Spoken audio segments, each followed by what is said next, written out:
Welcome to our latest explainer. Today, we are taking a journey way back in time to a Hellenistic megacity that completely defied gravity. We're talking about ancient Pergamon. Nestled high above the Bakırçay Valley in modern-day Turkey, this place was built on an incline so steep it almost looks impossible. But it wasn't just some small mountain settlement. Starting in the 3rd century BC, this was the glittering capital of the powerhouse Attalid dynasty, and it eventually became one of the absolute greatest metropolises of the Eastern Mediterranean under the Roman Empire. 37. That is a staggering number, right? Because it represents the dizzying 37-degree angle of their massive ancient theater. Just think about that for a second. In an era long before modern engineering, the architects of Pergamon didn't just build a city on a hill. No, they carved a vertical masterpiece straight into a mountainside. It totally proves just how wildly ambitious this city truly was. So here's our game plan for today's physical descent down the mountain. First, we'll start up in the Upper Acropolis, looking at power and gods. Then we'll hit civic life and the city, followed by the Asclepion, their ancient healing center. After that, unearthing the vertical city, and finally, masterpieces of the ancient world. Basically, we're going to start at the royal peaks, make our way through the bustling civic centers, walk down into the healing valleys, and wrap up at the modern archaeological trenches that brought this UNESCO World Heritage Site back to life. Let's get into it. All right, Section 1, Upper Acropolis, Power and Gods. We're starting our descent at the very top terrace. This was a highly fortified domain strictly reserved for the Attalid kings, state affairs, and, naturally, the divine. Up here, the highest points of the city were crowned with these monumental structures designed to project absolute, undeniable power and religious devotion. You had the Athena Temple, which is actually the oldest Doric temple in the city, surrounded by these grand, sweeping stoas. Then there's the monumental Zeus altar, famous for its incredible gigantomachy reliefs showing this epic, violent clash between the gods and the giants. You also had the Hieron, a sacred shrine for the city's kings, and the towering Trajanium. That was a magnificent Corinthian marble temple built at the absolute highest point to honor the Roman emperors Trajan and Hadrian. The rule was pretty simple. The higher you went in Pergamon, the closer you were to ultimate power. 200,000. Let that number sink in for a second, because it brilliantly illustrates the sheer intellectual scale of Pergamon. Their library housed an astonishing 200,000 scrolls. To put that into perspective, that made it the second largest library in the entire ancient world. It was rivaled only by the legendary Library of Alexandria in Egypt. So Pergamon wasn't just this imposing military stronghold on a hill, it was an absolute powerhouse of science, art, and culture. And here is the really crucial point. When they needed a way to store all that knowledge, they triggered a literal technological revolution in data storage. According to historical tradition, when their supply of Egyptian papyrus was suddenly cut off, the scholars of Pergamon didn't just throw their hands up and quit. Nope, they invented and perfected Charta Pergamentica, or what we know today as parchment. This highly durable writing material fundamentally changed how human history and knowledge was recorded and passed down for centuries. Talk about a massive game changer. Okay, before we leave the Upper Acropolis, I want you to imagine sitting with 10,000 other citizens on that 37-degree slope we were talking about earlier. This theater, nestled right on the terrace, offered not just dramatic performances, but this awe-inspiring, sweeping view over the entire valley below. I mean, the engineering required to safely seat 10,000 people on a cliff face, it's nothing short of miraculous. Moving on to Section 2, Civic Life and the City. As we step down from those lofty royal peaks, we enter a space wholly dedicated to the daily life, education, and commerce of regular, everyday citizens. The spatial divide of this metropolis is just so stark.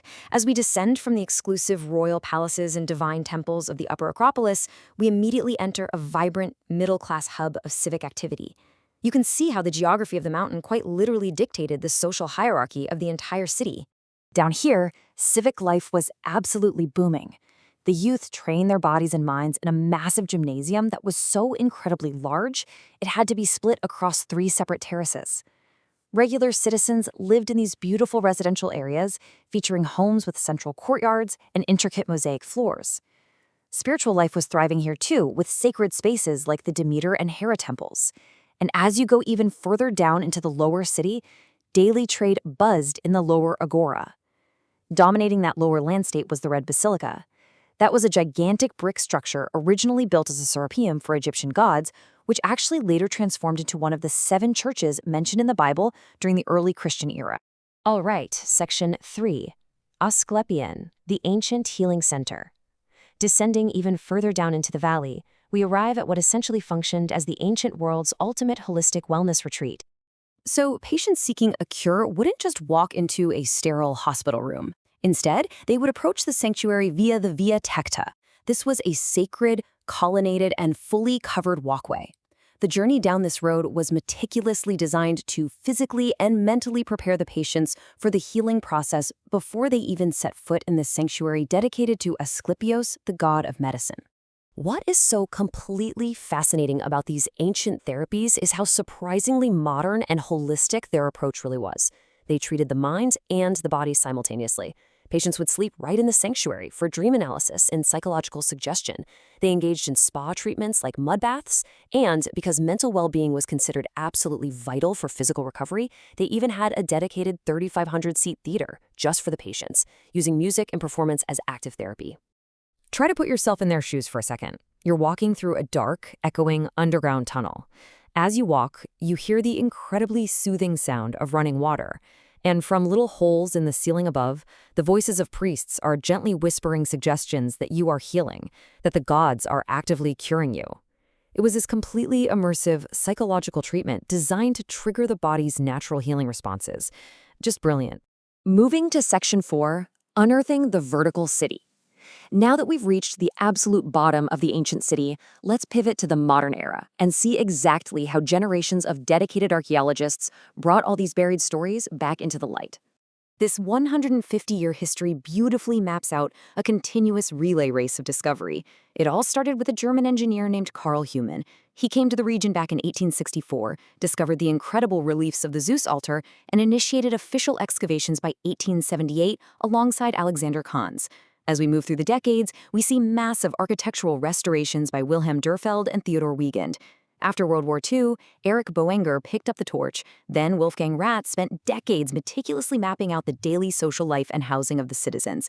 And ever since 2006, Felix Pearson has been leading the modern digs, continuing to pull totally fresh knowledge right out of the earth. Finally, Section 5, Masterpieces of the Ancient World. Let's take a moment to appreciate the incredible physical legacy these extensive excavations have left behind for us to marvel at today. When you consider the sheer caliber of what was recovered here, it is just mind-blowing. You have the dynamic, incredibly detailed muscular carvings of the gigantomachy from the Zeus altar. I mean, they are literal masterpieces of marble anatomy. There's the Telephos frieze detailing the mythical founder of the city, a colossal statue of Athena, and meticulously crafted mosaics that once floored the royal palaces. On top of all that, they unearthed thousands of epigraphic marble inscriptions containing city laws, letters from emperors, and even medical texts. The sheer quality and volume of Pergamon's artistry and record-keeping is practically unmatched in the ancient world. And I just love these relatable human details. I'm talking about votive organ models.